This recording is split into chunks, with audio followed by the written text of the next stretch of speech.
10º semestre e sou PCD. É só A minha visão da cidade, da questão de acessibilidade, ela se expandiu depois que eu comecei arquitetura, porque me fez analisar alguns aspectos que antes eu não via com tão amplo. Por exemplo, antes eu só reclamava de ter uma escada ou de não ter uma rampa. Só que não é só isso. É, um exemplo é que aqui na minha cidade, o centro, ele é todo de calçada portuguesa. Eu moro em Limeira. E em vários pontos você tem pedras que saíram, então você não consegue passar com a cadeira de roda. Ou mesmo com a muleta, eu tenho que ficar andando, olhando para o chão para ver se eu não tenho nenhuma pedra para eu chutar, ou se eu não vou pisar, não vou colocar a muleta em nenhum buraco. Então, eu não consigo nem andar olhando para frente porque eu preciso estar preocupada com o que está acontecendo ao meu redor. Sendo que se fosse uma calçada tendo a manutenção correta, eu não precisaria fazer isso.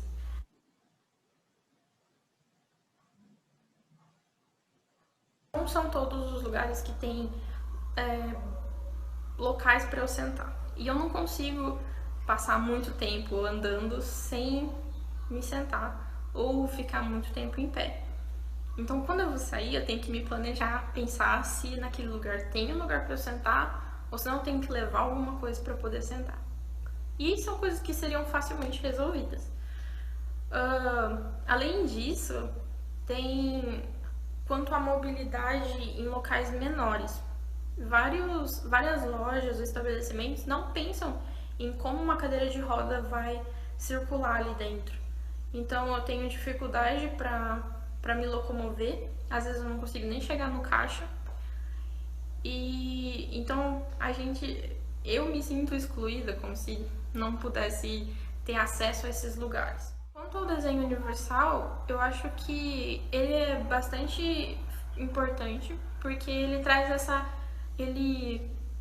questão da igualdade, né? Não só colocar alguma coisa para falar que tem, mas pensar em como aquele equipamento vai ser usado. Porque às vezes tem um lugar para sentar, mas ele é muito baixo. Ele é usado, faz parte do canteiro, na praça, alguma coisa, mas ele é baixo, então eu não consigo sentar. Se eu consigo sentar, eu não consigo me levantar.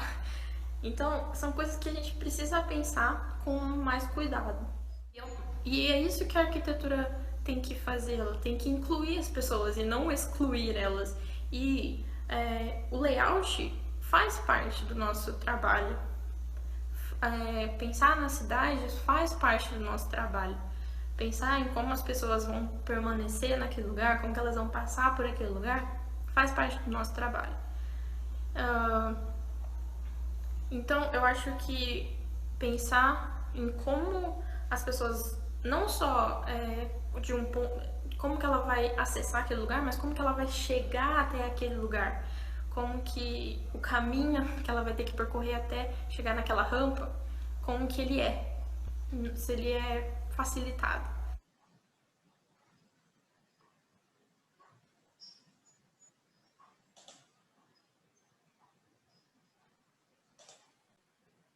Bom, então, pessoal,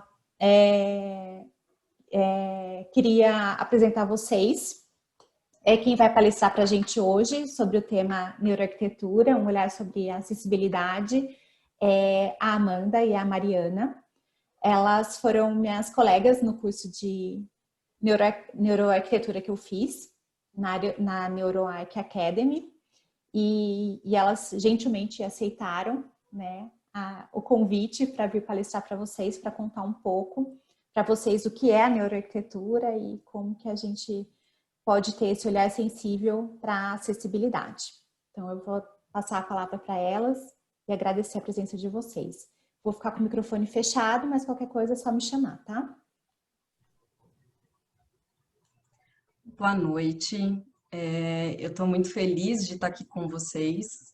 Eu vou dividir aqui a minha tela para começar, então, a apresentação. Então, eu vou me apresentar. Eu sou Amanda, eu tenho 34 anos, eu sou formada há 11 anos, fiz faculdade na FMU. Eu sou arquiteta sênior do Itaú, onde eu comecei toda a minha trajetória profissional. Eu entrei no banco como estagiária e eu falo que o banco, para mim, foi a minha segunda faculdade. Eu aprendi muito e aprendo muito lá. Fiz MBA em gestão empresarial. Como a Melissa falou, eu fui colega dela na turma de iniciantes do tema de neuroarquitetura pela NeuroArch Academy. Eu continuo estudando, eu faço a especialização continuada e hoje eu faço parte do grupo de estudos de neuroarquitetura, de neurociência aplicada à arquitetura aqui em São Paulo. Aí, Mari. Então, boa noite. Meu nome é Mariana Merding, sou arquiteta, tenho 28 anos. Eu sou formada pela Universidade de Passo Fundo, me formei em 2015.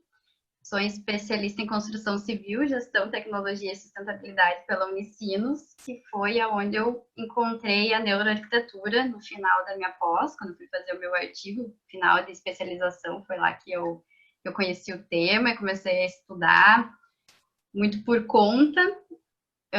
Depois, então, no começo desse ano, eu fiz o primeiro módulo da NeuroArch Academy e já fiz também alguns outros módulos também, me aprofundando, então, no assunto neurociência aplicada à arquitetura. Atualmente, eu trabalho na Universidade Federal de Ciências da Saúde de Porto Alegre e também tenho meus projetos autorais por fora da universidade. E também criei esse ano ainda um curso online de introdução à neurociência aplicada à arquitetura. Teve a sua primeira edição em agosto.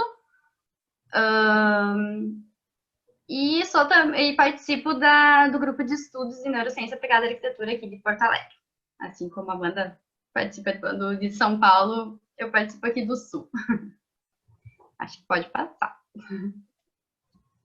Então, para a gente começar, eu quis trazer um pouco para vocês um contexto inicial, falando um pouco que no mundo a gente tem 1 bilhão de pessoas com deficiência, 46 milhões dessas pessoas moram aqui no Brasil, e um dado também importante é que 80% das pessoas com deficiência, elas moram em países subdesenvolvidos.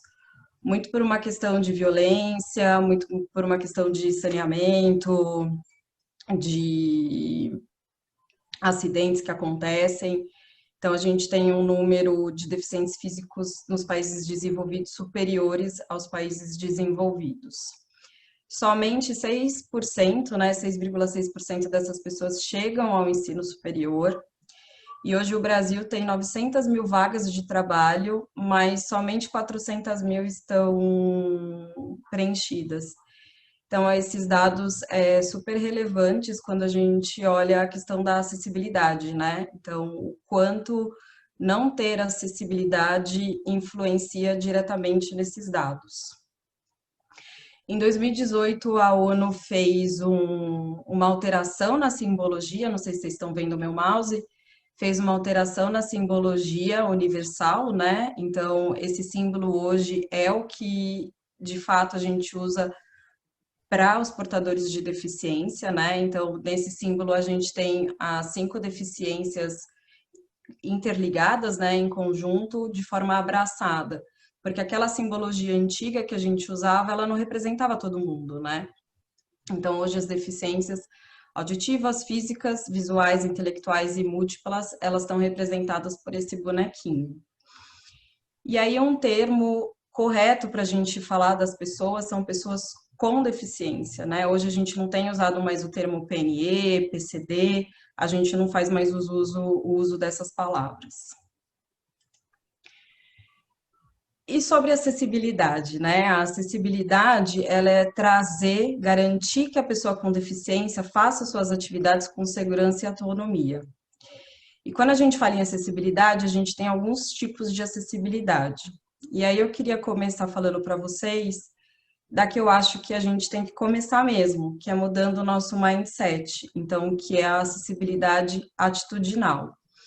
Então, começando pela nossa fala, né? Coisas que a gente não deveria falar mais. Então, é retardado, retardo mental, aquela pessoa é aleijada ou paralítica, ele é braço curto ou ele é João sem braço. Ah, e nem parece PCD. Ah, ele é deficiente, ele é normal, PCD são coitados. Não, esse tipo de fala é muito pejorativa e ela também é um tipo de acessibilidade. Do momento que a gente deixa de usar esses termos, a gente está tratando aquelas pessoas de forma igual, né? A gente não faz diferença, a gente quebra um preconceito existente, né? Que é o nosso viés. A gente tem que cada vez mais tentar quebrar esses vieses que são existentes. As outras acessibilidades, então, a arquitetônica, que está muito dentro do nosso cerne aí, do nosso dia a dia, que é o que a gente trabalha de fato. A metodológica, que está muito ligada aos métodos de ensino, como que a gente pode adaptar os métodos de ensino para determinadas deficiências, muito ligadas à deficiência intelectual.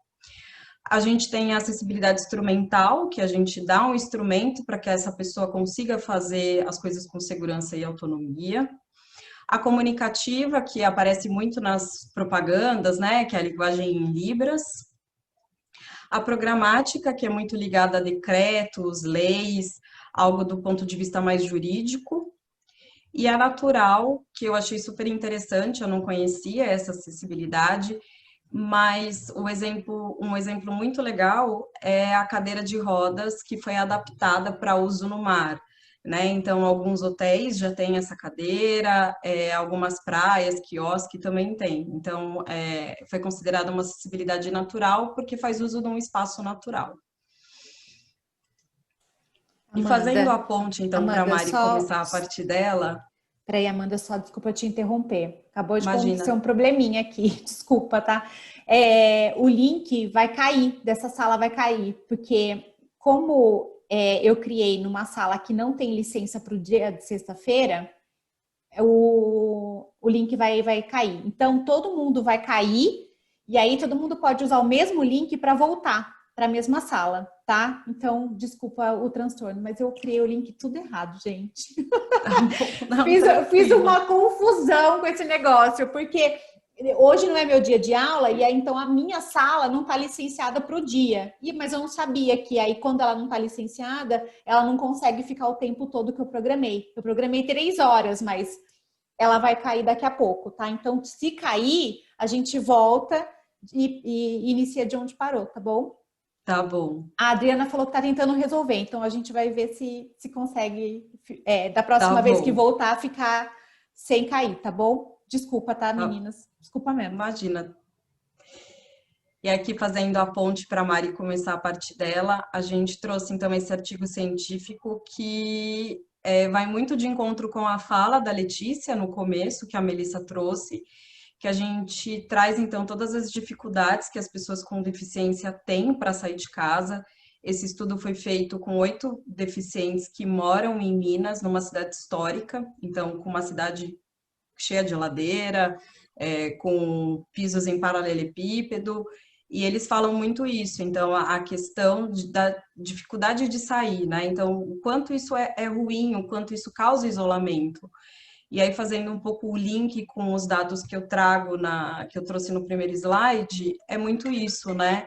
A gente não conseguir trazer acessibilidade, a gente não ter esse olhar, causa as pessoas não irem para a universidade, as pessoas não conseguirem acessar o mercado de trabalho, porque já é difícil se socializar, né? Para ela é um sofrimento ela ter que sair de casa, ela ter que pensar tudo que ela precisa fazer. Então, esse artigo retrata muito isso, o quanto a parte psicológica dessas pessoas ficam afetada em função de uma não acessibilidade. Então, primeiro, para começar um pouco sobre a parte da neuroarquitetura e como é que ela vai se encaixar no mundo da acessibilidade, eu quero explicar um pouquinho o que é a neuroarquitetura, tá? A neuroarquitetura, ela, na verdade, o termo neuroarquitetura, ele é um apelido. O termo certo é neurociência aplicada à arquitetura, porque neuroarquitetura, ela não é uma nova ciência, ela é, sim, a união de 2 ciências, da neurociência com a arquitetura. Então, é muito importante que quando a gente trate de neurociência aplicada à arquitetura ou neuroarquitetura em si, a gente tenha esse conhecimento E saiba que que a gente tem que ter um respeito, digamos, por esse nome, para ele também não se banalizar, tá? Porque hoje em dia existe meio que neuro tudo, mas a neurociência aplicada à arquitetura são assuntos sérios e científicos. Então, como eu estava falando, a gente não pode banalizar o assunto neurociência aplicada à arquitetura. O assunto neuroarquitetura. Então, por isso que ele às vezes vai aparecer entre aspas, porque ele é tratado como um apelido, tá? Para a união dessas duas ciências. Uma coisa importante para saber é que para existir neurociência aplicada à arquitetura é um assunto multidisciplinar. Ele envolve nós arquitetos não fazemos neuroarquitetura sozinho, tá? A gente precisa da união de outras disciplinas, principalmente ligadas à saúde.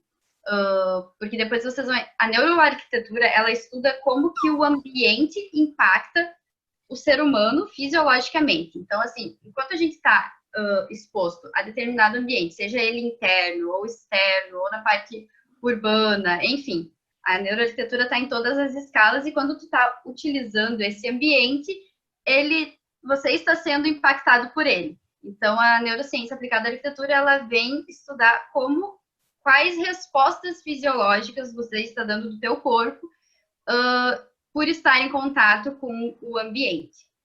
Então, para a gente medir essas respostas fisiológicas, no caso, é onde entra essa multidisciplinaridade, porque a gente precisa de psicólogos, neurocientistas, o pessoal que sabe ler esses resultados fisiológicos das pessoas, tá? Então, é muito importante que para existir neurociência aplicada à arquitetura, tenha essa multidisciplinaridade. E também, como eu comentei antes, da responsabilidade sobre esse termo, sobre esse nome, a gente consegue aplicar nos nossos projetos conceitos de neurociência aplicada à arquitetura. Para tu aplicar neuroarquitetura é uma coisa bem mais complexa, que exige muita pesquisa, exige investimento e dedicação. É um assunto relativamente novo, que está sendo desenvolvido, estão sendo criadas ainda metodologias científicas para estudar e obter essas comprovações e todos esses dados, mas é um assunto, como a gente já disse, apaixonante e que tem muito a evoluir e cada vez que vai ganhando maior visibilidade é melhor para justamente fomentar essas pesquisas científicas. Então, aqui eu trago ainda para vocês um conceito que vem do livro Triuno, Neurobusiness e Qualidade de Vida, que tem um capítulo só sobre neuroarquitetura, que ele é em português, porque normalmente as referências de neurociência aplicada à arquitetura não são nacionais também, a gente tem que saber disso. Quando a gente começa a estudar neurociência aplicada à arquitetura, a gente precisa de muita dedicação. E eu trago, então, esse conceito aqui para vocês, que é a neurociência aplicada à arquitetura, popularmente chamada de neuroarquitetura, é uma ciência interdisciplinar que relaciona os conceitos de neurociência e as técnicas de neuroimagem com o ambiente construído e as pessoas que o utilizam. Então, é basicamente medir as respostas fisiológicas relacionadas ao ambiente que a pessoa está inserida. E como eu disse antes, isso pode ser tanto na parte interna quanto na parte externa, porque quando a gente projeta, por exemplo, uma edificação, a gente não projeta só para quem está dentro, ela acaba também impactando todas as pessoas que estão ao redor dela na cidade. Então, ela está em todas as escalas. Pode passar, Amanda. E para a gente entender um pouco de neurociência aplicada à arquitetura, a gente tem que entender o funcionamento do cérebro, alguma pincelada, pelo menos. Eu acho que aqui não cabe eu entrar ao funcionamento do cérebro em si, mas é só para citar isso, e quem tem interesse e curiosidade sobre o assunto vai se deparar com entender um pouquinho dessa parte que é fora da área da arquitetura, mas que é muito interessante. E todo o mecanismo do cérebro, como é que a gente sente o mundo, é tudo muito curioso e acho que, assim, tem tudo a ver com essa relação com o externo, né? Aqui eu trago uma imagem do filme Divertidamente, que é um filme que eu adoro, e que eu acho que ele retrata muito bem, assim, o funcionamento do cérebro de uma forma muito lúdica. E quando tu começa a estudar sobre isso, tu começa a entender várias coisinhas do filme, assim, que eu sempre deixo, assim, como uma brincadeira ali, que é um filme muito legal, assim, para entender essas formas das emoções e memórias, do jeito que eles retratam. Pode passar.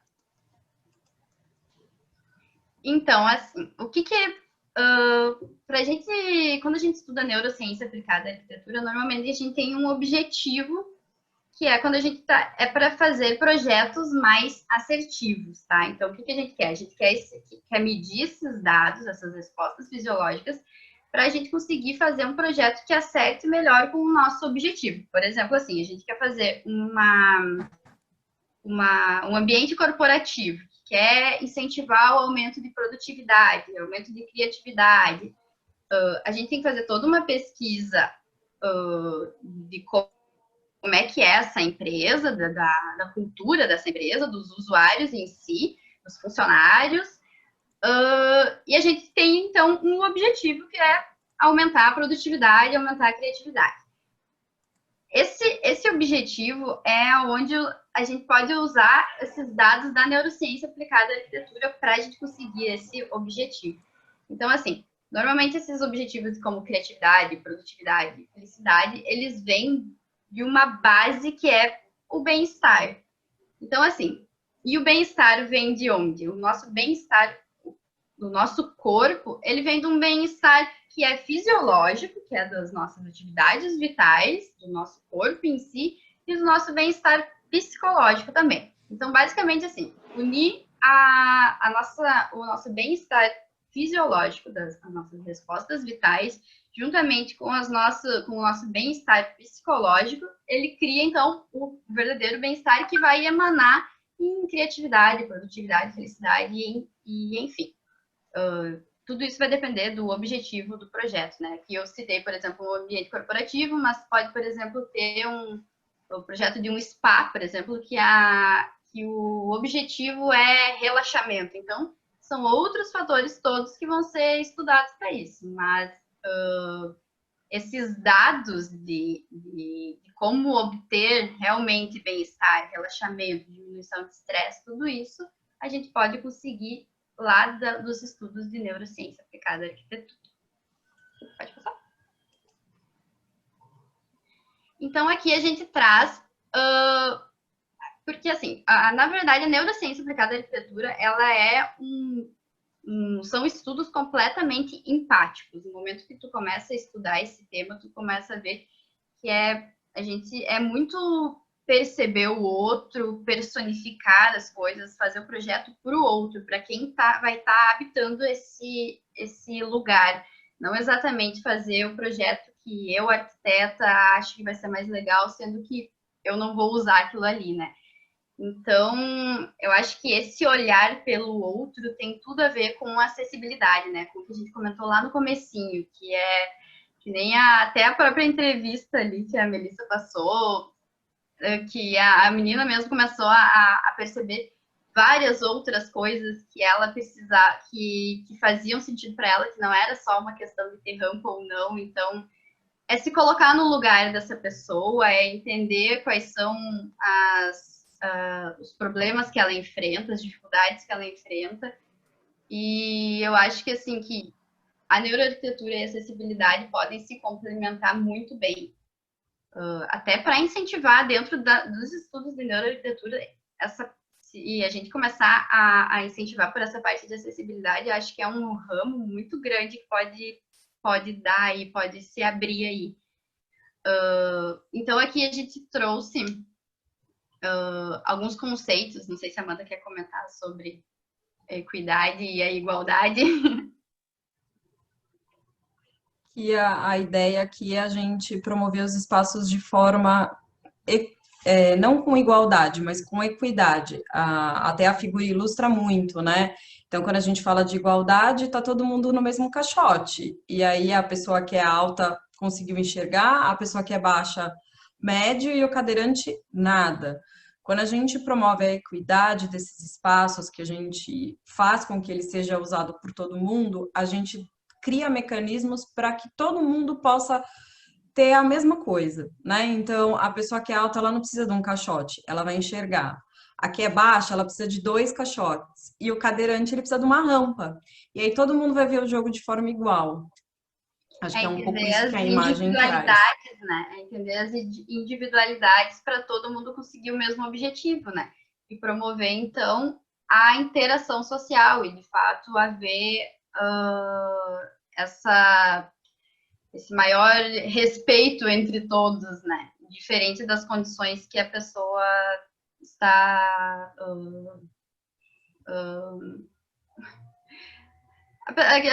diferente das condições que a pessoa tem, né? A pré-condição dela. Pode passar. E aqui a gente escolheu, então, um projeto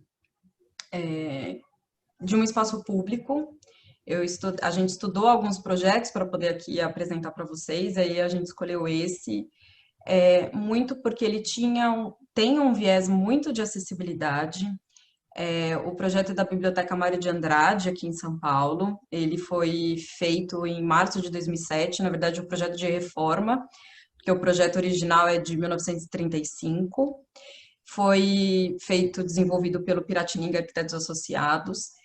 E apesar de, em 2007, não ter o termo ainda neurociência aplicada à arquitetura, esse projeto ele tem muita referência científica, né? Então, todos os pontos, quando a gente começou a estudar, sempre tem um artigo científico que embasa aquela decisão de projeto. E aí eu trouxe ele porque eu acho que a gente consegue ilustrar, né, como que a gente consegue trazer acessibilidade num prédio de 1935, tombado nível 1, mas que foi tranquilo, né? Assim, do ponto de vista, não tranquilo do ponto de vista de projeto, mas quando você olha e quando você enxerga as decisões, você vê que foram decisões assertivas. Então, aqui a gente tem a implantação da biblioteca, ela fica na Praça Dom José Gaspar. Aqui é a Rua da Consolação e aqui é a Avenida São Luís. Então, essa é a implantação original, a biblioteca continua nessa mesma implantação, ela passou por algumas reformas ao longo do tempo, mas que não descaracterizaram ela originalmente. Aqui tem uma planta, um anteprojeto original do Jack Spillow. Em 1935 não se falava em acessibilidade, a gente não tinha isso nos nossos projetos, né? Isso não existia. Então, aqui tem uma foto de antes da reforma. A biblioteca ainda tem grade, né? Ela dá para a praça, mas por uma questão de segurança pública, ela ainda fica com grade. Tem o fé que um dia essas grades não existirão. Tem aqui algumas fotos, então, do espaço de consulta, como que ele era, a entrada da biblioteca, até o espaço de acervo. Só um ponto, eu não vou falar do prédio de acervo, porque o prédio de acervo, ele foi adaptado para acessibilidade, mas ele não é aberto ao público, então eu vou falar somente do espaço que é de acesso ao público geral. Então, aqui a gente tem a implantação, agora já com a proposta de reforma do Piratininga. Eu trouxe aqui uma referência, a gente traz aqui essa referência, que é do Roger Urich, que é um cientista americano, que ele fala muito dos espaços de saúde, né? Que os espaços precisam promover saúde. E como que a gente promove saúde nos espaços? Quando a gente faz conexão com a natureza, quando a gente tem iluminação natural nesses espaços, quando a gente tem ventilação natural, a própria perspectiva de refúgio e abrigo, perspectiva de refúgio, a perspectiva do abrigo, tudo isso em conjunto no espaço deixa esse espaço mais saudável e faz com que as pessoas tenham vontade de frequentar esse espaço. Então, aqui a gente vê todo o jardim né? Então, esse jardim é reconstituído, ele volta a ter vida, né? A praça, ela consegue ganhar uma nova forma até com a reforma da biblioteca. Um outro ponto interessante que foi trazido nessa reforma é a volta da biblioteca circulante. Existia uma biblioteca circulante aqui no início, lá em 1935. Isso saiu ao longo do tempo, ficava num prédio em anexo, e aí com a reforma foi possível trazer a biblioteca circulante de volta, o que é muito legal, porque você dá acesso ainda mais ao público, porque a Biblioteca Mário de Andrade, ela tem um acervo incrível, um acervo que pesquisadores, estudantes vão, né? Tem livros raros, e que isso não fica aberto ao público de forma geral. Você precisa pedir, enfim, fazer um cadastro. E a biblioteca circulante, você faz um cadastro também, mas os livros estão acessíveis, né? Então você pode, no horário do almoço, ir lá, pegar um livro, ler, folhear, ou até ler um jornal, porque eles trazem de novo a abertura dos periódicos, né? Para você ler aqui os periódicos. Esse espaço, antes da reforma, ele estava fechado, e esse espaço dá para um jardim. Então, você faz o uso desse espaço de forma agradável e promovendo saúde. Acho que isso é um ponto bem, bem importante. O ponto mais importante do projeto, na verdade, foi a acessibilidade. Foi um pedido da Prefeitura de São Paulo para que esse prédio se tornasse acessível, porque ele não era. Então, o Piratininga traz também todo um conceito de circulação. As circulações todas são vencidas por rampa, não tem plataformas dentro da biblioteca, né? A gente tem uma plataforma só que faz acesso ao mezanino da biblioteca circulante, mas você, então, tem toda essa circulação aqui tracejada em preto, em nível, né? Então, você chega aqui pela Rua da Consolação, por um acesso em rampa, então tá acessível também. E o acesso principal, que é pela Avenida da Consolação, ele é por elevador. Quando você chega na biblioteca, você consegue acessar todos os espaços, então você não tem essa distinção. E acho que um outro ponto muito importante é a clareza dessa circulação, né? Que é o que a gente usa muito hoje, essa palavra está até na moda, que é o processo do wayfind, né? De você ter claro os caminhos que você precisa percorrer. Isso traz uma segurança e um conforto para quem está usando o espaço, e não é só para o deficiente, né? Isso é para todo mundo. Então, a gente, nos nossos projetos, precisa pensar de forma clara como essa circulação é feita. Às vezes vão ter barreiras, enfim, porque é da vida, existem prédios que são mais antigos e tudo mais, mas existem maneiras da gente driblar essas barreiras, né? E aqui eu trago uma frase, eu não vou ler ela toda, mas eu acho que tem um pedacinho aqui que é a rota com autonomia, segurança e satisfação por todos os usuários do espaço arquitetônico, inclusive aqueles que têm algum tipo de desvantagem sensorial, como a pessoa cega.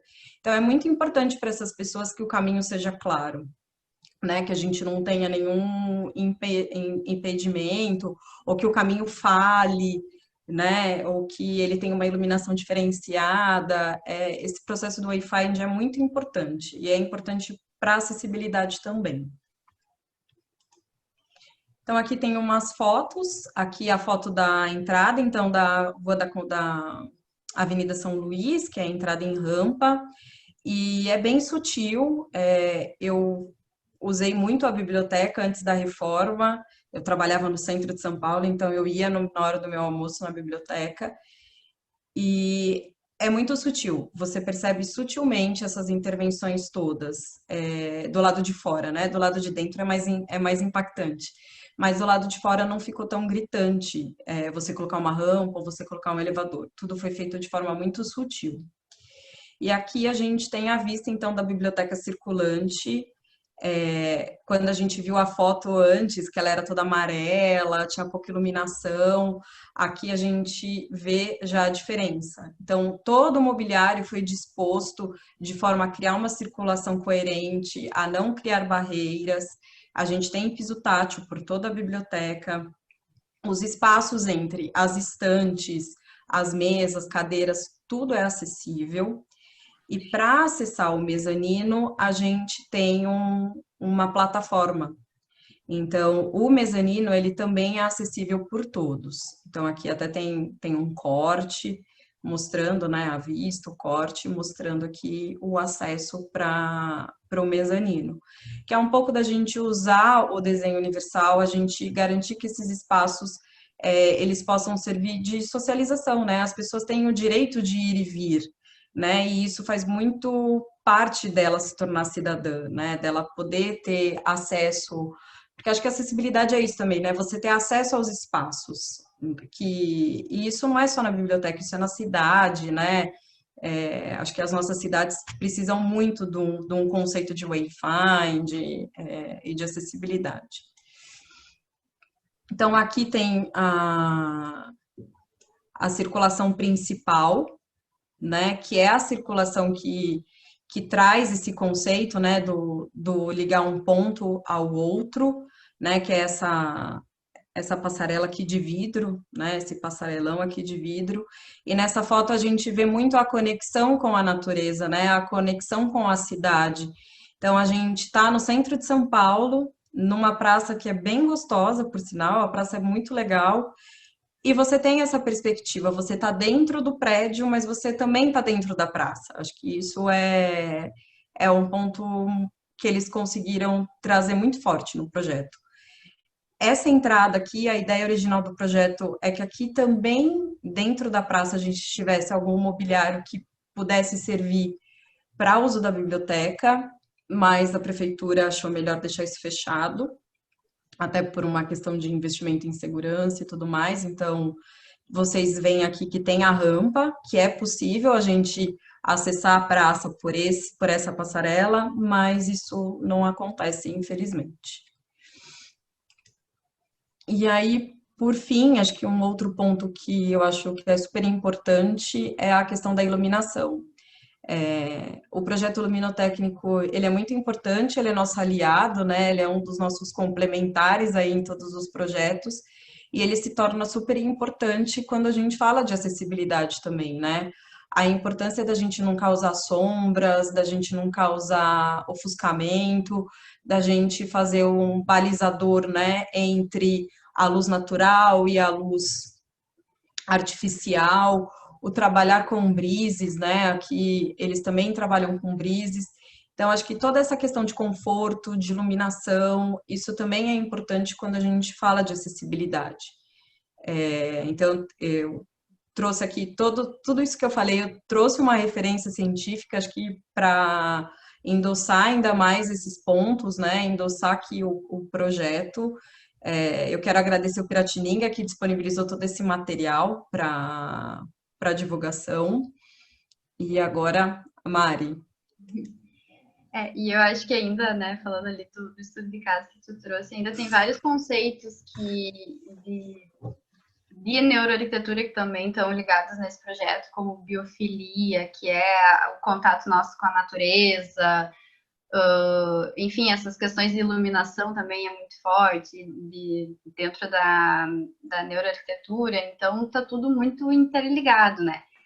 Aqui eu trouxe como um segundo estudo de caso um pôster que foi apresentado agora na conferência da INFA, que teve em setembro, que ele, na verdade, ele não é um pôster sobre acessibilidade, mas eu acho que pode fazer um link legal, assim, com o que a gente está falando, que é um estudo sobre espaços eficientes de caminhada, tá? Ali ele conta até também, ele conta tipo, os benefícios das pessoas caminharem e terem tipo, vistas adequadas, contato com o entorno adequado, a calçada ser adequada. Ele fala todos esses benefícios para uma pessoa, não para pessoas com deficiências, mas eu acho que aí pode vir um outro estudo, pode puxar para um outro estudo, e eu achei legal que seria legal trazer ele para mostrar para vocês. Pode passar, né? Então, aqui dentro ali, ele comenta sobre isso, que a arquitetura tem tudo a ver com a experiência, né? Especialmente experiências visuais e experiências táteis. E isso eu acho que é muito importante na acessibilidade, né? Principalmente, por exemplo, experiências táteis, quando tem uma questão de uma pessoa com deficiência visual, enfim. Dele fala ali que o quadro visual de um observador está sujeito a variar com cada passo e movimento feito do usuário. Então, enquanto a pessoa está em movimento, a experiência dela está variando naquele movimento, digamos assim, de tu percorrer uma quadra.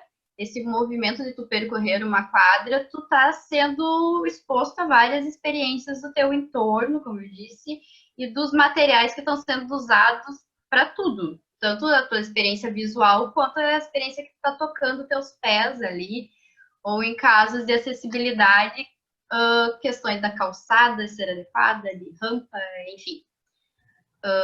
Então, eu achei muito interessante que ele fala muito dessa experiência tátil e visual, de a gente ter essa visão para projetar pensando nessas experiências, né? Daí, ali ele ainda fala que a experiência de movimento está no centro da noção arquitetônica, né? Sendo um dos pivôs em intervenções no ambiente construído. Ao passar por um elemento projetado, é possível provar que o mesmo é um fator qualitativo de qualidade, quantitativo peraí que fechou aqui em cima. Nos padrões de desenvolvimento, na influência de padrões de desenvolvimento.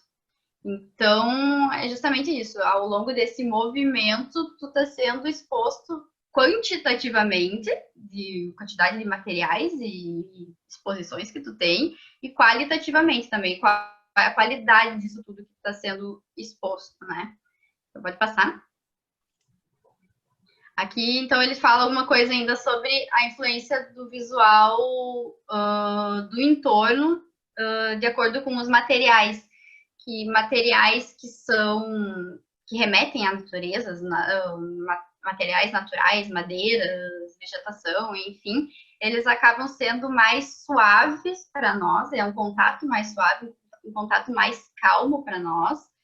E, em compensação, tenho os materiais que é um contato mais pesado, que são esses materiais tipo aço, vidro, que não são materiais que tu encontra na natureza, eles são um pouco mais impactantes nessa nossa experiência de sentir o ambiente. Então, é sempre importante levar para esse lado do natural, que a biofilia nos traz, e, enfim, isso é muito ligado com a neurociência aplicada à arquitetura. A biofilia, eu acho que é um dos estudos que tem mais avanços e comprovações de como é importante os seres humanos terem contato com a natureza. Pode passar. E aqui, então, ele traz alguns benefícios de ter uma qualidade no teu caminhar, no espaço que tu está caminhando. São benefícios de saúde muito ligados para pessoas, né, que não têm deficiência, mas que, com certeza, para trazer para a acessibilidade tem tudo a ver, né? Então, tem melhorias de pressão, melhorias de baixar estresse, enfim, todo esse quando tu tem um espaço adequado para você, todas essas melhorias na sua saúde pode aumentar, né? Então, quem dirá para pessoas com deficiência. Daí aqui eu trago insights em que eu mesmo tive dentro, estudando esse pôster e trazendo aqui para vocês, que é que se as pessoas que não possuem deficiências têm melhorias na saúde comprovadas quando usufruem de maneira adequada os espaços para a caminhada, o quanto esses mesmos espaços podem se tornar ainda mais importantes quando considerada acessibilidade para as pessoas com deficiência. Então, assim, se tu promover um espaço adequado para pessoas sem deficiência já é muito bom. Imagina se, além disso tudo, ele é acessível, ele é para todo mundo, ele é inclusivo. Então, fica essa reflexão, né? E até para novos estudos dentro da neurociência aplicada à arquitetura também. Pode passar. Aqui ele ainda conclui com essa frase que eu achei interessante, que é que o objetivo do estudo é explorar o potencial da experiência de caminhar como um elemento de projeto para o mundo da arquitetura em conexão com a saúde e o bem-estar do usuário. Então, assim, não é só simplesmente projetar arquitetonicamente só a parte funcional, a parte estática, mas não, é projetar visando a experiência do usuário. Esse é o ponto-chave, né, da neuroarquitetura. Entender para quem tu está projetando, é se pôr no lugar da pessoa e fazer projetos mais assertivos, né, e que causem, de fato, impactos mais positivos para as pessoas. Que promovam o bem-estar, né? Que promovam esse bem-estar, né? Que promovam a interação social, né? Acho que não só para quem tem algum tipo de deficiência, mas para todos nós, né? Como que a gente consegue fazer ambientes que sejam mais inclusivos, né? E que tragam até engajamento, que pensando nas cidades, como que a gente tem orgulho de pertencer àquele espaço, né? Orgulho de pertencer àquela cidade, o que que aquela cidade me representa, né? Acho que é um pouco isso que a gente tem que provocar. Exatamente. Aí E a aqui gente... como... Ah, pode falar, Mari. Não, vai falar. Desculpa. Eu complemento ali embaixo, pode falar. Não, a gente trouxe essa frase do Neutra que eu acho que para mim ela me representa, anda me representando muito. Então, eu trouxe aqui para vocês que para projetar para as pessoas é imprescindível a gente observar, compreender e simpatizar com elas, né? Então, se a gente não tem essa compreensão, se a gente não observar, a gente vai errar, né? A gente vai fazer algo que a gente acredita, talvez não é algo que o nosso cliente acredita, ou eu que trabalho no corporativo, pode ser que eu acredite numa coisa e as pessoas que trabalham lá não acreditem na mesma coisa. Então, acho que é muito importante a gente se colocar um pouco no papel do outro. Eu não sei se alguém teve a oportunidade já de participar de alguma dinâmica, mas uma vez eu participei de uma dinâmica que me vendaram e eu tive que percorrer um caminho como se eu fosse deficiente visual. E foi super difícil. É uma coisa que não dá nem para descrever, assim. A gente sai até muito impactado dessa experiência. E a gente começa a fazer uma reflexão. Acho que foi aí que eu comecei a mudar um pouco o meu mindset em relação a isso. Porque antes a gente pensava assim, a gente tem que atender a norma, né? Mas não é, é muito além da norma. São outras coisas que estão ligadas à norma, né? É uma pessoa que está ali, não é um pedaço de papel. Então, acho que é um pouco disso que eu queria trazer. Aí, Mari, pode complementar, não vou te interromper. Não, tranquilo. Então, como adotar a neurociência aplicada à arquitetura, né? Eu ainda prefiro, assim, dizer como adotar conceitos de neurociência aplicada à arquitetura, né? A gente precisa projetar, então, utilizando embasamento científico, tá? É muita pesquisa de artigo científico, é saber quais fontes a gente vai procurar, porque não é blog que vai nos dar informação científica. É primeiro entender como é que se pesquisa metodologias científicas, artigos científicos, trabalhos científicos. Primeiro entender e começar a ler esse tipo de material, porque acho que para a gente da arquitetura já é um pouco mais difícil, a gente está um pouco mais distante desse mundo científico. Então, é se aventurar um pouco mais nisso, é entender que as respostas não vão estar todas na nossa frente, assim como uma receita de bolo. A gente vai ter que ir captando com uma visão crítica um pouco de cada coisa, porque como é um assunto que está em desenvolvimento, a gente não tem resposta pronta para tudo ainda. Então, a gente tem que ler um pouco sobre saúde, a gente tem que ler um pouco sobre funcionamento do corpo, e ler um pouco sobre arquitetura, acessibilidade, enfim. É a união de muitas informações mesmo, e sempre com bons embasamentos e boas fontes, tá? Também, para adotar a neurociência aplicada à arquitetura, a gente precisa mensurar e capturar as percepções do cliente, que é o usuário, tá? Então, existem equipamentos que são portáteis para a gente começar a entender e brincar um pouco com isso, mas tem que ter muito cuidado, porque a gente ainda não tem o conhecimento suficiente para ler essas respostas, tá?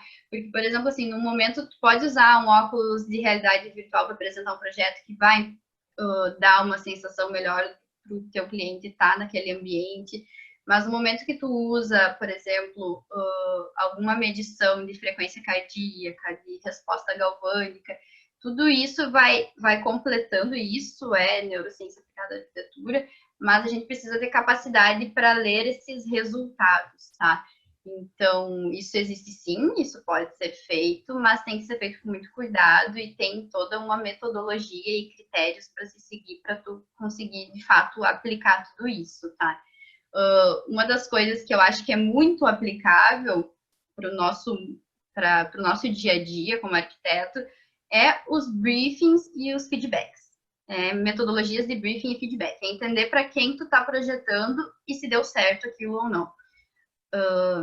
Para tu fazer um bom briefing, tu também tem que estudar questões de psicologia, questões de experiência do usuário. Isso são questões que estão evoluindo bastante. Matérias como design thinking, tudo isso fala muito. Então, assim, quando eu digo de ter visão crítica, é ver que, assim, ó, eu posso pegar um pontinho ali da psicologia e trazer para o meu trabalho de arquitetura, eu posso pegar alguma coisa de design thinking e trazer, e tudo isso vai se somando para você fazer um bom briefing, e enfim, depois que tu faz ainda os feedbacks, né, que é saber se de fato o teu cliente gostou daquilo ali, se fez sentido aquele ambiente projetado daquela maneira, é sempre importante tu ter esse retorno, para saber aonde que tu errou, aonde que tu pode melhorar para o teu próximo projeto, porque sempre vai mudando, e cada cliente é um cliente, então assim, a gente não pode ficar naquela coisa que acha que agora eu sei, eu vou saber aplicar. Não, porque vai estar sempre mudando, vai ter sempre muitas variáveis, então a gente vai ter que estar sempre estudando o cliente de maneira diferente, mas é muito interessante, é sempre um desafio a cada projeto para, de fato, fazer os projetos bem assertivos, tá?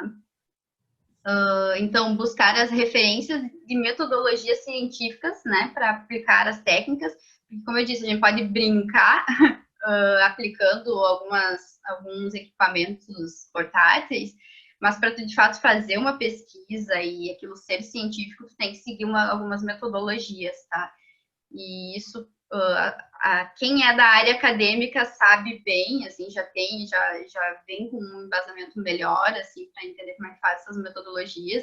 E isso é uma das coisas que tem sido exposto em conferências como aquela do pôster ali da ENFA, que são a criação dessas metodologias, porque dentro da neurociência aplicada à arquitetura ainda não existe uma metodologia exata para ser seguida, estão sendo criadas ao redor do mundo, assim, porque está sendo evoluído, né? Então a gente tem que pesquisar essas metodologias científicas para elas serem de fato embasamentos, senão a gente só vai estar testando, o que nada nos impede de a gente ir testando, sabe? Então, tem que ter a multidisciplinaridade, que eu falei muito lá no começo, né, das pessoas, de ter o pessoal da área da saúde que vai nos ajudar a fazer a ler esses resultados e, de fato, aplicar esses resultados. E eu coloquei ainda ali como promover pesquisas acadêmicas, porque, assim, como a gente está falando com estudantes, eu acho que é bem importante fazer isso, porque quando tu está dentro do mundo acadêmico, tu tem uma gama muito grande de possibilidades para pesquisa, sabe? Depois que tu se forma e tu é ainda arquiteto que a não ser que tu siga pelo rumo de licenciatura e, enfim, da área acadêmica mesmo, mas tu acaba se distanciando do mundo acadêmico. Fica um pouco mais difícil de entender, de pesquisar e tal. Então, é legal para estudantes incentivar essas pesquisas acadêmicas que vão ter apoio de professores e da universidade em geral. Então, é muito bom para ampliar esses estudos de neurociência aplicada à arquitetura. E também acompanhar as fontes confiáveis, né? Aquela história, no mundo de fake news, a gente tem que saber onde que a gente está, o que a gente está acreditando, o que a gente está lendo, né? Eu trouxe ali a ENFA, que é a Academia de Neurociência Aplicada à Arquitetura, que é o berço da neuroarquitetura, né? Que é lá de San Diego, que é também de onde veio, onde tem essas conferências de 2 em 2 anos, que se reúne pessoas do mundo do que está sendo tratado de neuroarquitetura no mundo.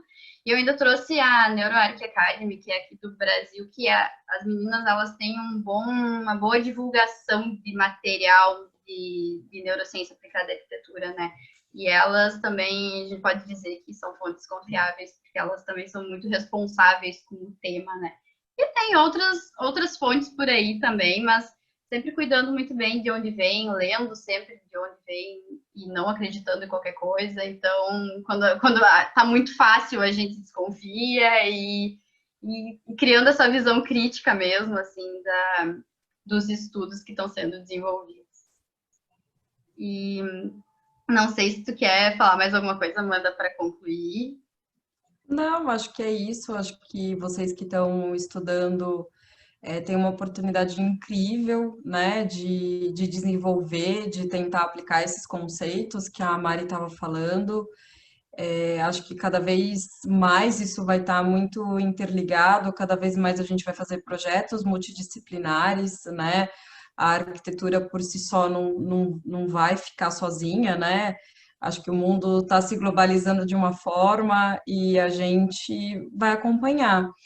E acho que é um pouco isso, acho que é uma oportunidade incrível para quem está estudando agora, de poder aplicar, de poder se interessar por esse assunto e de tentar mudar a nossa forma de projetar mesmo, né? De tentar entender mais, trazer o projeto para o ser humano, quando a gente fala, porque a gente está projetando para pessoas, acho que isso é o mais importante da gente. São pessoas que vão usar aqueles espaços, são pessoas que vão usar a cidade. Então, eu tenho trazido muito isso para mim, né? Que eu estou projetando para pessoas e que essas pessoas que vão me dar os insumos para continuar projetando, para ver onde eu errei, onde eu acertei, e acho que era um pouco isso que eu queria trazer para vocês. É exatamente isso. Nada é estático, né? Acho que tudo tem um porquê e tem que entender quem está habitando. A gente que está formado há mais tempo vem ainda de um ensino muito assim, só voltado à parte bem prática, bem técnica. Então, para nós, ainda como a Melissa tinha comentado antes, dá um boom na cabeça quando a gente descobre que isso existe. Então, é justamente isso. Quanto antes vocês descobrem isso, é melhor ainda para ter justamente esse. Porque lá fora, agora vocês estão aprendendo muita parte técnica, enfim, mas lá fora vocês vão se deparar com seus clientes. E os clientes são pessoas. E tudo isso é muito importante entender para quem que tu tá projetando, né? E quem que vai usar aquilo. E se tu cumpriu aquele objetivo que tu queria, que é trazer o bem-estar para a pessoa. E é isso, eu acho. Eu queria agradecer também a oportunidade, por mim, pela Amanda, por a gente falar um pouco sobre esse assunto que eu amo tanto, neuroarquitetura, e ainda interligar com a acessibilidade, que é um assunto importantíssimo.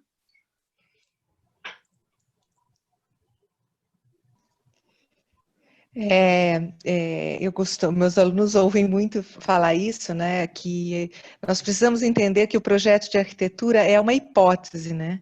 Então, o arquiteto meio que abandona o projeto depois que ele está construído. Até a gente acompanha muitas vezes a construção, mas isso a gente deveria provocar um acompanhamento contínuo desses espaços, né? Porque isso seria um aprendizado excelente. Eu costumo falar que a tese, né, do nosso projeto, ela só vai ser comprovada depois de um tempo, que pode ser um mês, pode ser um ano, pode ser 5 anos, 10 anos, né?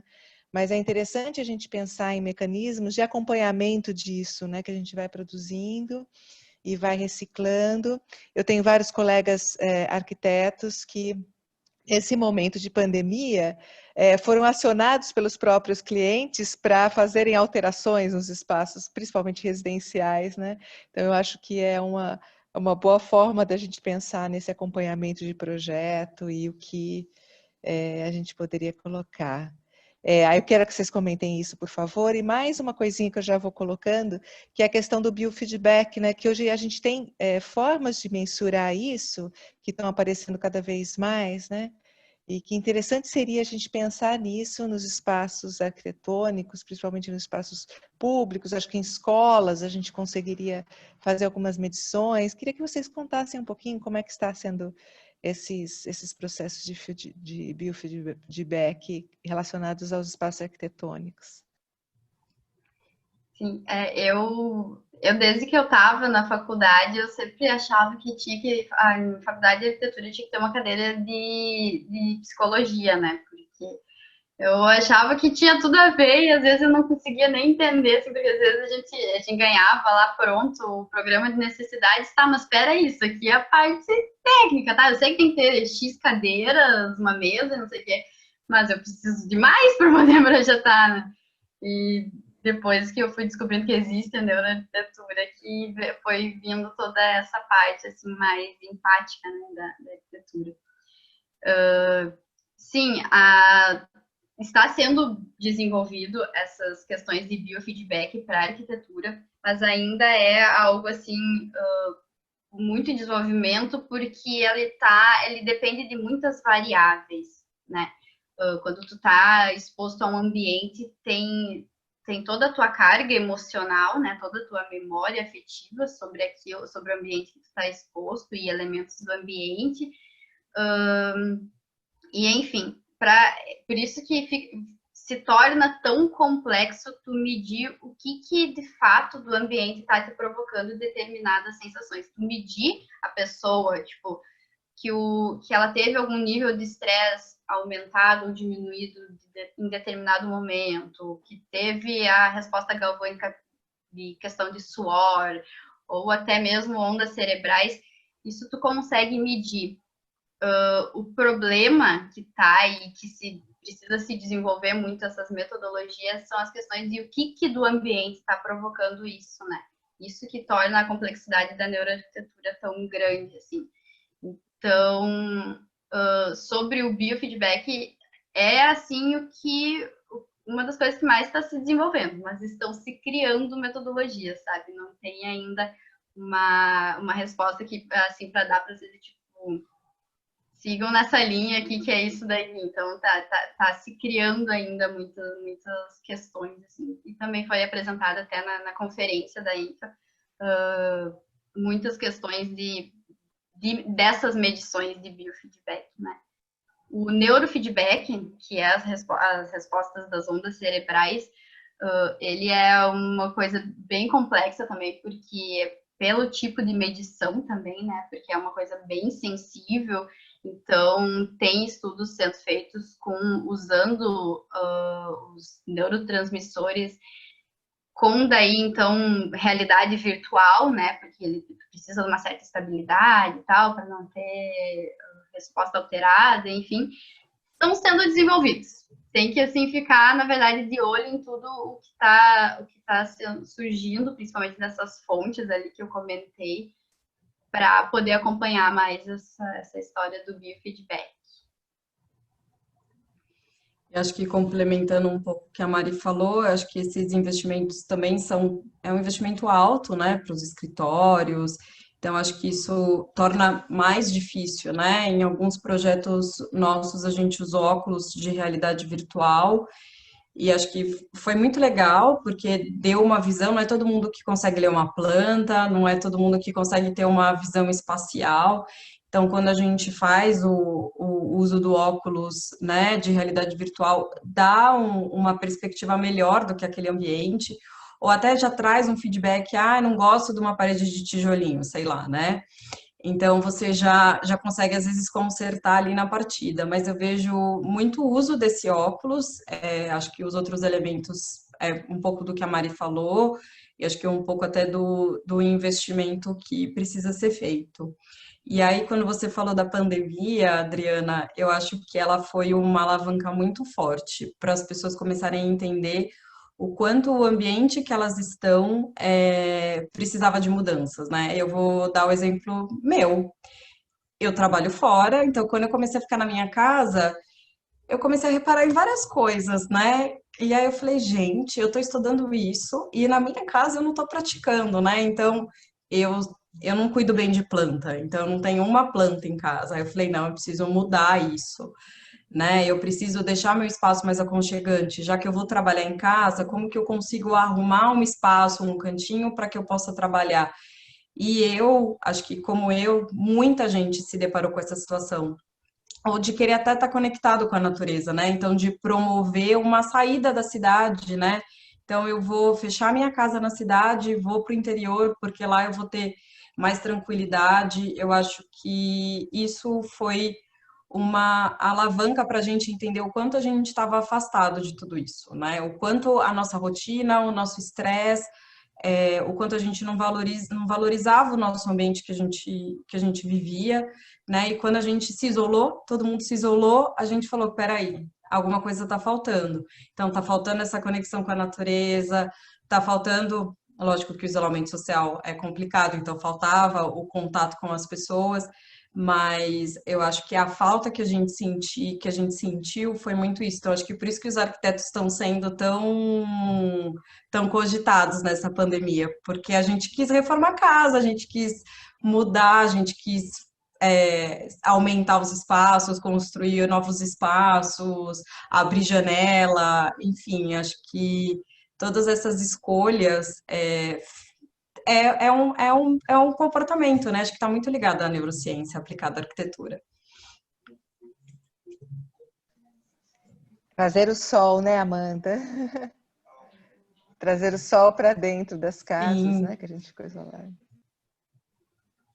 Eu tenho uma pergunta. Vocês disseram no começo da apresentação que tanto se aplica aos espaços internos quanto aos espaços externos, né? Então, eu queria que vocês comentassem alguma coisa em relação aos espaços externos. Tem bastante, das grandes apresentações até que teve na conferência foi da parte urbana. Eu acho que, assim, dentro da neurociência aplicada à arquitetura, ela se divide bastante entre essa parte interna e a parte urbana. Tem muitas questões de observação comportamental das pessoas, daí como grupo, dentro numa cidade, por exemplo, para aplicar a neurociência aplicada à arquitetura, né? Então, daí numa escala urbana, assim, questões de movimentação, teve um estudo que foi marcado as pessoas que faziam um percurso ao redor de uma quadra para saber para onde que os olhos delas estavam se voltando. Então, assim, às vezes a gente se volta muito mais para a praça do que para um paredão. Então, assim, tudo isso, e foi medido também o nível de estresse dessas pessoas ao longo desse percurso dessa quadra. Então, assim, dentro da parte urbana é uma parte bem interessante, assim, para tu pegar e para tu conseguir fazer essas medições de grupos, sabe? Eu acho que até, assim, eu não quero dizer mais simples de estudar, mas assim, porque como tu pega grupos, o comportamento em grupo é diferente de tu estudar o comportamento pessoal, sabe? Então, pode se dar respostas bem significativas, assim, para tu projetar em escala urbana. Deixa eu pensar o que mais que foi exposto além dessa parte de fluxos. Tem essas partes de natureza, enfim, de exposição a prédios, assim, só concreto, o teu humor varia de acordo com o ambiente que tu tá mudando. Se tu tá passando por uma favela, o teu nível de tensão aumenta por tu se sentir mais inseguro. Então, tudo isso pode ser medido e pode ser visto quais são as deficiências da cidade em si, sabe? Então, assim, tem também um mundo de estudos que podem ser feitos na escala urbana e que também é uma parte que está em bastante desenvolvimento. Eu confesso que é uma parte que eu não acompanho tanto, a parte urbana, mas tem, sim, muita coisa sendo desenvolvida nessa área. Acho que tem um exemplo bacana, eu não vou me recordar qual é a praça, mas o Guto Requena, ele fez uns mobiliários que eles se incorporavam numa praça e as pessoas podiam fazer o uso desse espaço, se apropriando dessa praça. Então, não era uma praça tão famosa ou que estava tão bem cuidada. E aí, do momento que ele colocou esses elementos dentro da praça, essa praça ganhou um novo uso, né? As pessoas começaram a usar aquele equipamento que estava lá. Então, eu acho que é um pouco isso. Eu acho que a gente tem alguns espaços, principalmente aqui em São Paulo, que estão degradados, né? E até tem um movimento super bacana aqui, que é Adote uma Praça, de como que você consegue, né? Tem uma praça aqui em Pinheiros que ela era muito ruinzinha, e aí o grupo de moradores se juntou, se alinhou, reformou todo esse espaço, e hoje ele é usado por todo mundo. Então, eu acho que é muito você se apropriar desse espaço e você trazer aquilo para você também, né? Então, o que que você queria para esse espaço? Ah, eu quero um espaço verde, eu quero que meu filho possa brincar no parquinho. Eu acho que tudo isso causa um conforto, né? Traz segurança e você consegue se apropriar do espaço público, que hoje acho que a gente não se apropria muito, né? Em decorrência aí de tudo isso que a gente passa. Então, eu faço um pouco esse link. Eu acho que a neuroarquitetura no espaço urbano é muito a gente poder se apropriar desse espaço, a gente se sentir seguro, a gente ter um conforto naquele espaço, né? Então, pode ser que se a gente melhora a iluminação numa praça, já vai trazer esse conforto e já mude o uso desse espaço, né? Então, acho que eu vejo coisas pontuais que podem ser feitas e podem ser coisas enormes também, né? Acho que um exemplo também muito bacana é o quanto o Central Park ali em Nova York ele impacta aquela cidade, né? A forma como ele está ali, como ele é inserido ali, você fala, nossa, como pode, né? Esse parque maravilhoso no meio de uma cidade, de uma metrópole, né? Então, acho que isso que causa, você se apropriar desse espaço. É um pouco do que eu penso sobre a parte urbana.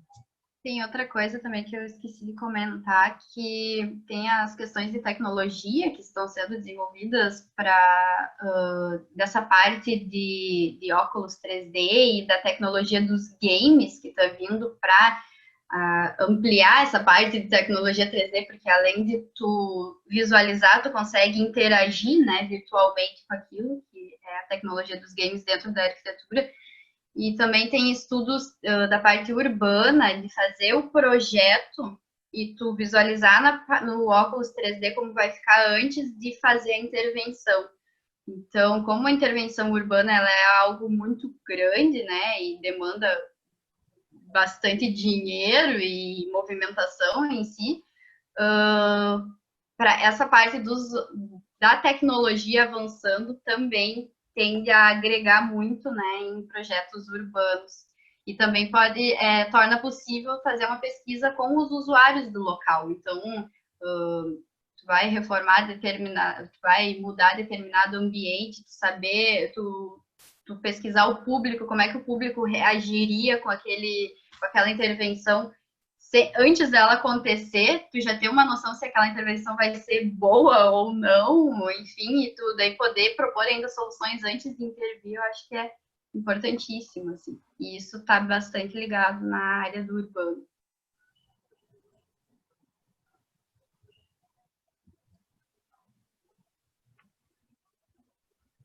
Só complementando isso que você acabou de falar, Mari, eu estava assistindo o jornal ontem e a Globo estava mostrando uma reportagem sobre a favela de Paraisópolis, que houve uma operação policial e que morreram pessoas.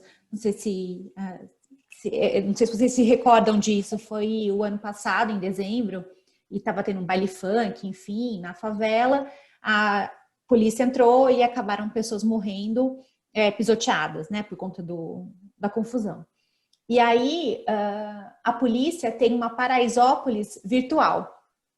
Então, é uma favela todinha reconstituída em 3D, aonde foi estudado o comportamento dessas pessoas que moram ali nessa favela. Então, para onde elas vão, quais são os trajetos que elas fazem, quais são os lugares que elas se aglomeram. e foi estudado os depoimentos das vítimas, os depoimentos dos policiais, os depoimentos da comunidade, e eles reconstituíram o crime, né, a operação, na verdade, né, não foi bem um crime, a operação, e toda baseada nessa realidade virtual do comportamento das pessoas naquele local. Então, essa realidade dos games, associada a toda uma pesquisa comportamental, está resolvendo crimes até, né? Está resolvendo, porque acabou virando crime porque não teve, os policiais foram responsabilizados por essas mortes, né? Então, eles estão sendo julgados como crime. Então, está tendo resolvido por conta dessa... E eu achei muito, e ontem eu estava assistindo, eu achei isso muito neuroarquitetura, porque é mais ou menos o que a gente imagina, né? É como que as pessoas reagem àquele espaço, né? E como que elas realmente habitam aquele lugar, né? Então, para onde elas vão, como elas se aglomeram, né? Como elas interagem naquele espaço, onde elas preferem ficar. Então, eu achei muito interessante. Aí hoje você estava falando dos games, eu lembrei que isso já é aplicado, inclusive, aqui no Brasil. Legal, eu não sabia desse uso para a polícia, imagina, né? Sim. A tecnologia, ela serve para tudo, né? Então, às vezes a gente nem imagina para qual área ela pode ir, quando é que a gente ia imaginar os games dentro da arquitetura, dentro da polícia, enfim, né? E como é multidisciplinar, que nem você disse, porque a gente consegue contribuir em várias áreas, e várias áreas contribuem para o nosso, né? Como a gente consegue transitar em várias outras áreas e se abastecer dessas informações, né? Para que a gente possa realmente criar projetos de excelência. Porque a arquitetura vai mexer com o espaço das pessoas, né? Então, elas sempre vão estar em algum lugar, né? Então, a gente vai ter que conversar sempre com todas as áreas e cada vez mais, né? Para a gente poder dar respostas melhores, né? Sim. A gente tem perguntas no chat, a gente vai abrir para perguntas. Tem perguntas no chat, se alguém quiser abrir o microfone e conversar um pouco.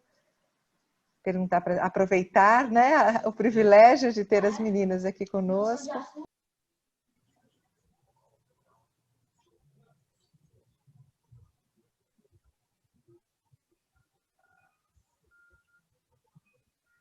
Eu acho que o pessoal... Eu estou olhando aqui o chat para ver se tinha algumas perguntas, mas aí eu queria perguntar para vocês, se vocês que estão mais... estudando, estão mais por dentro aí dos últimos estudos, como que o pessoal está lidando com essa pandemia, né? Como que a neurociência está vendo essa pandemia com relação aos espaços, né? Porque hoje a gente mudou muito o nosso comportamento com relação aos espaços depois dessa pandemia. E foi tudo muito rápido, né? A gente nunca teve essa história, né, de pandemia, e a gente teve que se adaptar muito rápido, e a gente mudou várias coisas, né? A gente mudou vários dos nossos comportamentos.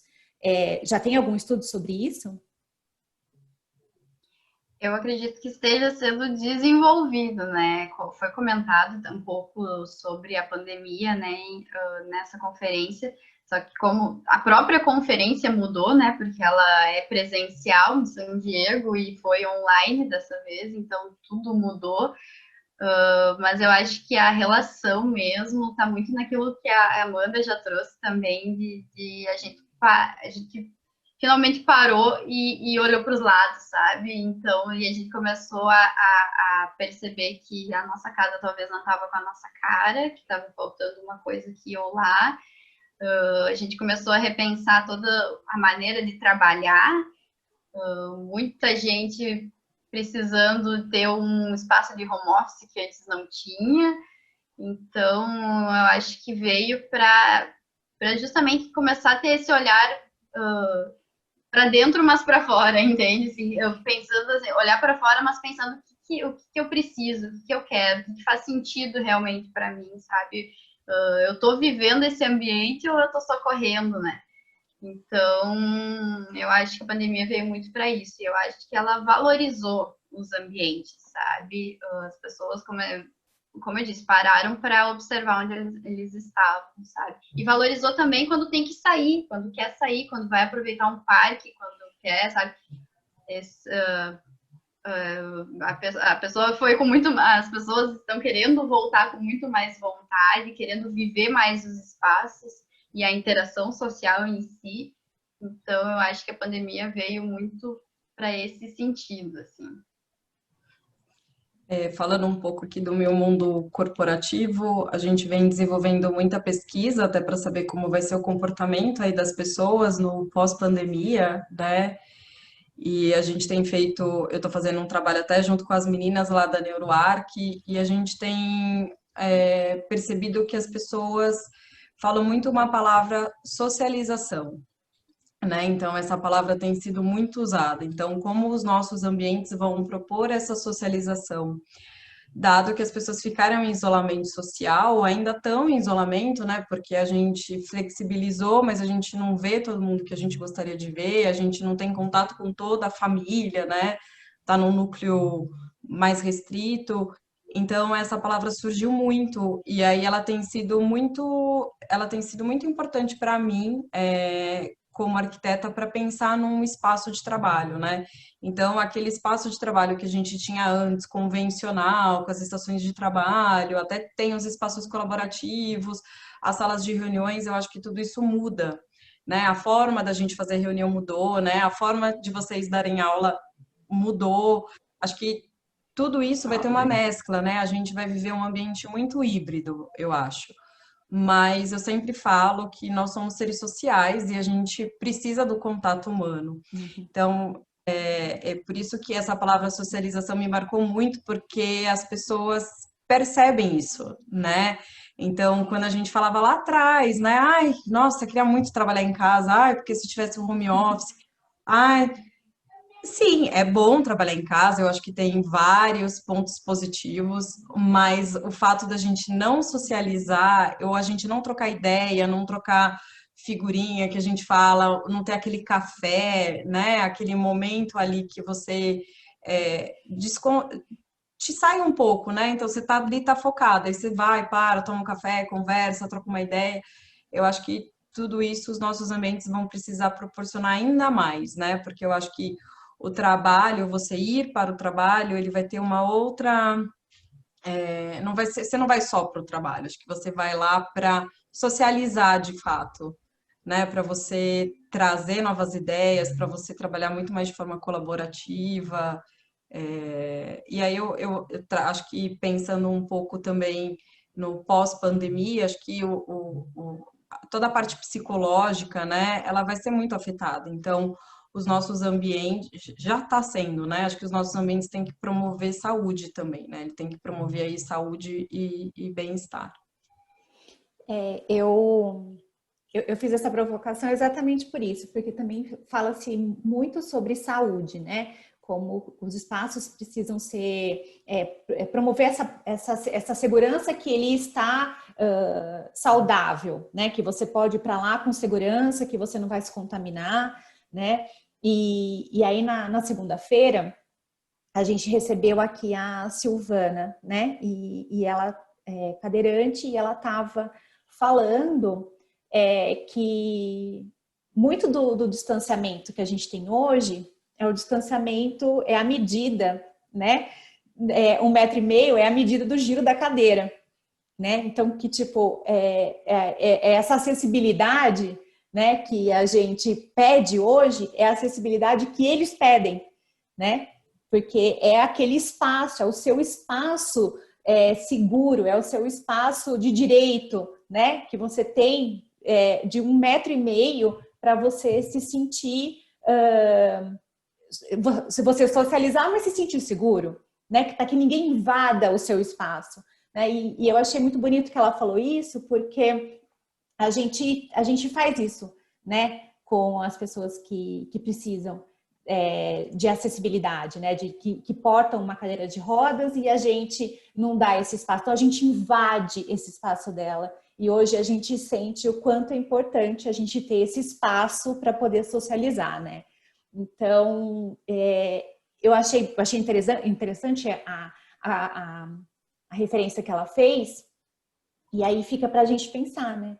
Nos nossos espaços, se a gente precisa tanto socializar, né? Se a gente quer tanto socializar, que a gente vai priorizar, porque a gente vai realmente para o trabalho para socializar e para fazer valer o nosso tempo ali. Porque é um tempo de troca, é um tempo mas também é um tempo que a gente, entre aspas, se coloca em risco, porque a gente sai do nosso campo protegido, né? Então, como que a gente vai projetar isso para que as pessoas consigam realmente ir para esses espaços, se sentirem protegidas, terem acesso a esse espaço, ter acessibilidade, né? E ainda assim socializar. Então, eu acho que o espaço ele realmente ganhou um holofote agora, né? Eu acho que a arquitetura ganhou um holofote para a gente poder pensar, né, na qualidade desses espaços que a gente está fazendo. Porque realmente eu acho que acendeu uma luz aqui, né? Do tipo, a gente não estava fazendo alguma coisa certa na arquitetura. Né? A gente não estava vendo. A gente estava adensando todo mundo, a gente adensava as pessoas, Exatamente. né? Exatamente. Era o preço, é sempre o preço por metro quadrado, né? O que dá, enfim, acho que. E tudo isso serviu para a gente repensar um pouco, né? Quando a gente não pode ter todo mundo numa mesma laje, quando a gente não está todo mundo na sala de aula, né? Exatamente, exatamente. A gente vinha fazendo coisas erradas, né? Que agora esse holofote fez a gente enxergar, então repensar muita coisa. Para mim está sendo um grande aprendizado, de verdade. Essa pandemia, estudar neuroarquitetura, está sendo um aprendizado enorme de projeto. Eu tenho alguma experiência, mas eu vi que eu preciso aprender muito ainda. Que eu preciso olhar muito ainda para como projetar, porque a gente realmente vê que tinha alguma coisa que estava faltando, né? Ah, mas é o Você mesmo sabe sentimento que eu tenho. Desculpa, Amanda, pode falar.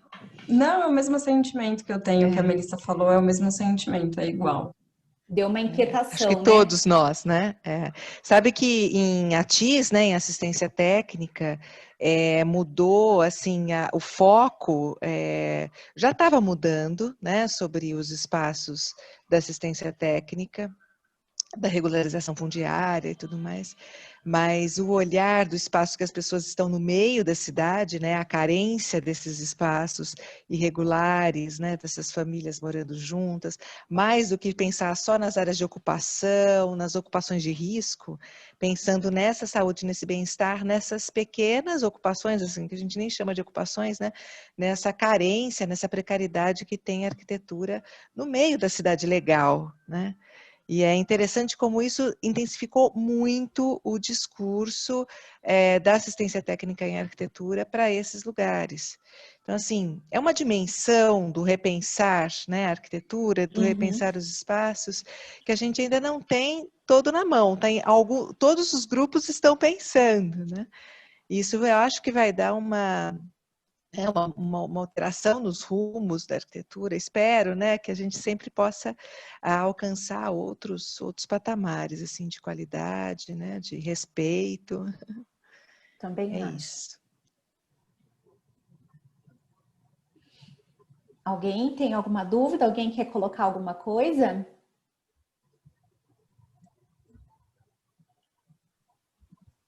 Não? Então, vocês querem colocar mais alguma coisa, meninas? Eu só queria agradecer a oportunidade de estar aqui falando desse tema que é tão gostoso, e que se alguém tiver alguma dúvida, pode entrar em contato comigo, quiser falar, acho que a gente está super à disposição aqui. Eu também agradeço a oportunidade, também amo falar sobre neuroarquitetura e está sempre evoluindo, então sempre tem coisas a mais para falar. E também me coloco à disposição, quem quiser tirar dúvida pode entrar em contato comigo, eu estou sempre de braços abertos a compartilhar conhecimento e, enfim, material, o que precisarem. Queria agradecer, então, muito obrigada. Foi muito legal. Eu também sou apaixonada, gosto muito de falar sobre neuroarquitetura e arquitetura, né? Então, queria agradecer mesmo vocês, meninas, por terem vindo aqui. Foi muito legal, foi muito enriquecedor. Espero que os alunos tenham aproveitado e que a gente tenha plantado uma sementinha neles para que eles possam pensar agora, né? Em pensar em buscar mais argumentos para os projetos, buscar ser mais empáticos com os usuários, pensar mais nas pessoas que usam aquele espaço, né? Pensar mais na qualidade dos espaços que eles estão projetando, porque muitos aqui, no fim do ano, já estão indo embora, né? Já estão indo para o mercado, então eles vão voar. Então aí eles precisam entender e ter esse olhar da arquitetura. Então, obrigado mesmo, meninas. Parabéns para vocês pela palestra, foi muito legal. Obrigada, gente. Palmas para vocês. Obrigada. Parabéns.